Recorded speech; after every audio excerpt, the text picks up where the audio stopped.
السلام علیکم، میں بندہ ناچیز ایمان اللہ خان آپ کو ایک اور ویڈیو میں خوش آمدید کہتا ہوں۔ آج کی گفتگو کا موضوع ہے قلب کیا ہے، قلب کا کیا کام ہے، دل کیا ہے، دل اور قلب میں فرق کیا ہے۔ قلب کیا ہے؟ قرآن کی روشنی میں قلب عربی لفظ ہے جس کا مطلب ہے پلٹنے والی چیز۔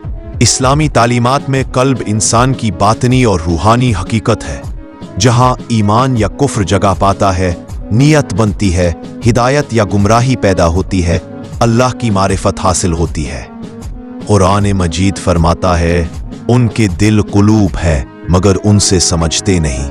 سورۃ الاعراف۔ یہ آیت واضح کرتی ہے کہ سمجھنے، سوچنے اور پہچاننے کا تعلق قلب سے ہے، نہ کہ صرف دماغ یا جسمانی دل سے۔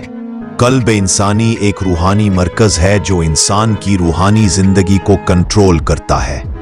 یہ ایک لطیف اور غیر مادی وجود ہے جو انسان کے جسم میں رہتا ہے لیکن اس کا کوئی جسمانی وجود نہیں ہوتا۔ دل کیا ہے؟ جسمانی حقیقت۔ دل وہ گوشت کا لوتھڑا ہے جو سینے میں دھڑکتا ہے، خون کو جسم میں دوڑاتا ہے اور زندگی کو قائم رکھتا ہے۔ یہ وہ دل ہے جو اگر بند ہو جائے تو جسم مر جاتا ہے۔ قلب کیا ہے؟ روحانی حقیقت۔ مگر قلب وہ حقیقت ہے جو نظر نہیں آتی۔ یہ نیت کی جگہ ہے، یہ اللہ کی پہچان کا مرکز ہے۔ قرآن کہتا ہے کیا انہوں نے زمین میں سفر نہیں کیا کہ ان کے دل قلوب ہوں جن سے وہ سمجھ سکے؟ سورۃ الحج۔ یعنی آنکھیں اندھی نہیں ہوتی بلکہ قلب اندھے ہو جاتے ہیں۔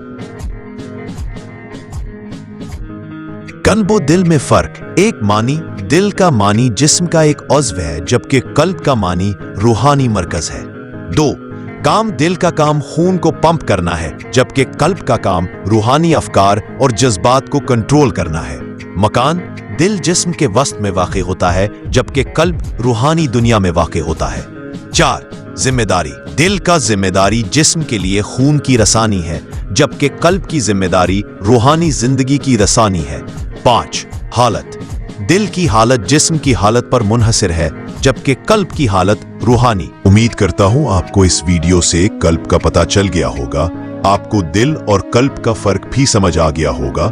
ہم روحانیت پر ایک مکمل سیریز ویڈیوز بنا رہے ہیں جہاں آپ کو بہت کچھ سیکھنے کو ملے گا۔ آپ ہمارا چینل سبسکرائب کر کے سفر محبت میں ہمارے ہم سفر بن سکتے ہیں اور کسی بھی قسم کا روحانیت کا سوال کمنٹ کر کے پوچھ سکتے ہیں۔ آپ کے سوالات کے جوابات بھی قرآن اور احادیث کی روشنی میں ویڈیوز کی شکل میں دیے جائیں گے۔ ملتے ہیں ایک نئے موضوع پر۔ والسلام۔